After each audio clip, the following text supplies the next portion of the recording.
রমজান মাস রহমত, মাগফিরাত, নাজাত ও পুণ্য অর্জনের মাস। এই মাসে অফুরন্ত বরকত নাজিল হয়। এই মাসের ফজিলত প্রসঙ্গে হাদিস শরীফের মধ্যে এসেছে, যে ব্যক্তি আল্লাহ তাআলাকে খুশি করার জন্য মাত্র একদিন রোজা রাখবে। কয়দিন?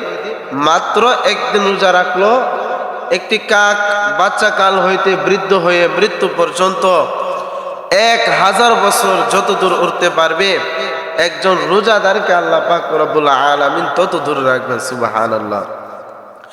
হযরত আবু হুরায়রা রাদিয়াল্লাহু তাআলা আনহু থেকে বর্ণিত, রাসূল করিম সাল্লাল্লাহু আলাইহি ওয়াসাল্লাম ইরশাদ করেন, যে ব্যক্তি ঈমানের সাথে ও সওয়াবের আশায় রমজান মাসের রোজাগুলো রাখবে, আল্লাহ পাক রব্বুল আলামিন তার পূর্বের অর্থাৎ তার পিছনের সমস্ত গুনাহগুলো আল্লাহ তাআলা মাফ করে দিবেন। সুবহানাল্লাহ।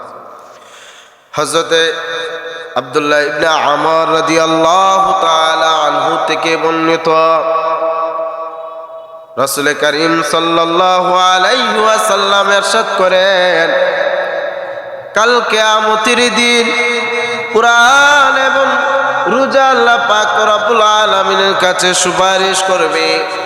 রোজা বলবে, আল্লাহ আমি তাকে দিনের বেলা খানাপিনা ও প্রবৃত্তি থেকে আমি বাধা দিয়েছি, সুতরাং তার ব্যাপারে আমার সুপারিশ কবুল করুন। কুরআন বলবে, আল্লাহ আমি তাকে রাতের নিদ্রা থেকে বাধা দিয়েছি, সে কোরআন তেলাওয়াত করেছে, তারাবির নামাজ পড়েছে, তাহাজ্জুদের নামাজ পড়েছে, সুতরাং তার ব্যাপারে আমার সুপারিশ কবুল করুন। অথবা রবের সুপারিশ কবুল করে ওই ব্যক্তি এটাকে আল্লাহ পাক রব্বুল আলামিন জান্নাতের মালিক বানায় দিবে। সুবহানাল্লাহ। হাদিস শরীফের মধ্যে এসেছে যে রাসূল করিম সাল্লাল্লাহু আলাইহি ওয়াসাল্লাম বলতেছে, আল্লাহ পাক রব্বুল আলামিন ঘোষণা দিয়েছেন, as-sawmu li wa ana ajzi bihi আও ক্বালা আজজি বিহি, রোজা আমার সন্তুষ্টির জন্য রাখা হয়, এই জন্য রোজার প্রতিদান আমি নিজে দান করব।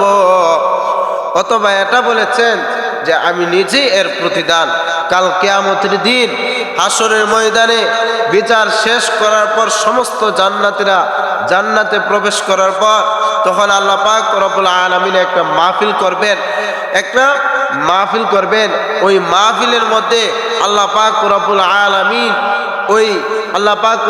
আলামিন উনি সূরাতুর রহমান তেলাওয়াত করবে, আর আমরা আল্লাহ পাক রব্বুল আলামিনকে সরাসরি দেখতে পারবো। সুবহানাল্লাহ। এই জন্য আমরা রোজাগুলো রাখবো। রমজান মাসের অনেক ফজিলত রয়েছে, এই রমজান মাসের একটা রোজাও যেন না ছুটে, এদিকে আমরা খেয়াল রাখবো। আল্লাহ পাক রব্বুল আলামিন